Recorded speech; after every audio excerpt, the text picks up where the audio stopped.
Congratulations on getting drafted by the Chiefs. Yes, sir. Thank you so much.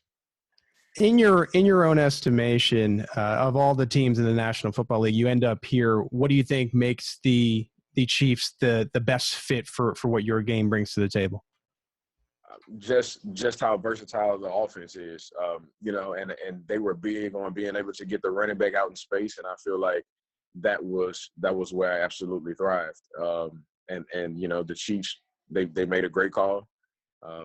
The offense, the whole game plan, everything is a perfect fit for me. And ultimately, I just feel like, that's a perfect fit, and it's a great fit as far as me being a person and the team. I absolutely, I was able to text Tyron and get in touch with Nicole and everybody. So far it's already been on the plus side. Okay, Darren Smith, go ahead, Darren. Hey, first of all, welcome to Kansas City. Can't wait to feed you some of this Gates barbecue when you get here. Big question for you. Obviously, you've come from a winning program, winning a national title. What's it mean to go from Joe Burrow now to Patrick Mahomes? I mean, it's like a step. It's the next step. Being able to be with a guy who won, a Super Bowl and was an MVP and was currently the MVP, and being able to line up next to him is something that I absolutely dreamed of. And ultimately hearing, the draft story and then him getting the final text and, just shoot me one name and then the only name he sent back was Clyde. It makes me feel wanted. It makes me feel like there's a plan, and we know once we execute that plan, we can be back-to-back Super Bowl champs. All right, we'll go to Matt McMullen. Matt, can you hear us? Yeah. Hey, congratulations, Clyde. Welcome to Kansas City. Yes, sir. Yes, sir. Thank you so much. So growing up in Baton Rouge, I'm guessing you're a Tyrann Mathieu fan. What's it going to be like playing with the Honey Badger in Kansas City? It's going to be pretty epic. Being younger than him, I've always watched him but never got the opportunity to play with him. So I'm excited for it. I can't wait. I know he's going to show me some things that I've never seen as far as coverage, and now I can only get better from working with as far as what I see as the GOAT. Herbie, go ahead. Hey, Clyde, welcome to Kansas City. Before you went to LSU, there was a story out there that Auburn once told you that you were not SEC caliber running back. Do you remember that? Yes, I think that was Bama.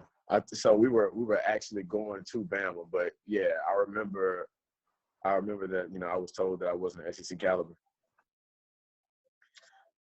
All right, let's go to Adam Teicher. Hey, Clyde, you broke up a little bit when you were talking earlier about why you feel like you're a fit in the Chiefs system. Can you sort of elaborate on that, why you feel like you're a good fit for what's going on offensively here? So watching the Kansas City offense last year, they were big on getting the back out in space. Any check down, any way the back can get out and run a route, that's where, I absolutely did most of my damage as far as, being in the passing game. And that's what Kansas City is big on, and that's what the foundation is built on, being able to get the ball in space and spread the ball out. That makes defenses stress. So being able to be a running back and catch the ball out of the backfield and run routes, I feel like everything is a perfect mesh.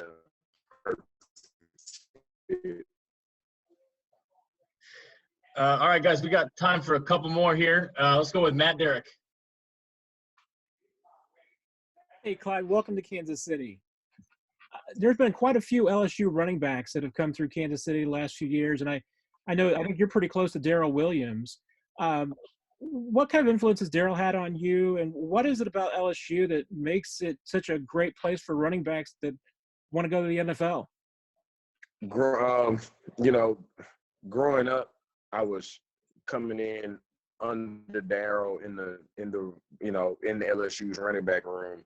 So initially when I came in, Darrell kind of took me under his wing along with Darius Geis, but Darrell was the person that made me understand playbooks and everything more. I mean, I was I was a 17-year-old kid, just turned 17, and Daryl was trying to teach me all these things as far as a college offense. And ultimately, I had to learn, 3 different offenses, but Daryl was always there, when I was learning the first time. So Daryl's a mentor for me.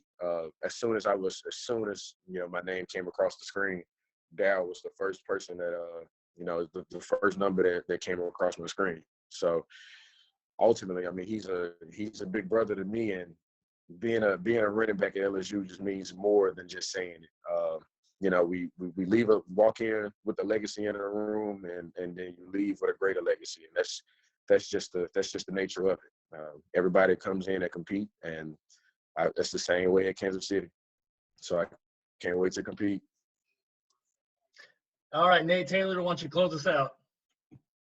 Hey, Clyde, congratulations again. I want to talk to you about being an option out of the backfield in terms of receiving. Just how did that develop over time? How much do you feel like that was of value, not only just to LSU, but obviously to this draft process and convincing the Chiefs that you were both capable as a runner and a receiver? I think it started early on, me being a receiving back in high school. I was on the same team as Darius Geis in high school, and I couldn't, him being on the field his junior and senior year was a must in high school. So I had to find a way to get on the field. They wanted me to get on the field, and I started playing slot and wide receiver, and kind of hop back and forth from slot, to the backfield, and then 2 back sets. So ultimately, it was just kind of something that was just part of my DNA. I was always able to catch. I was always able to run routes, and LSU took complete advantage of it.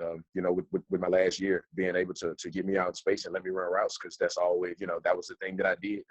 That's how I ended up at LSU. But ultimately, we just needed the offense to help it, and we ended up with it. And now, I don't even have to worry about that. I'm going into an offense that's absolutely fitting for me.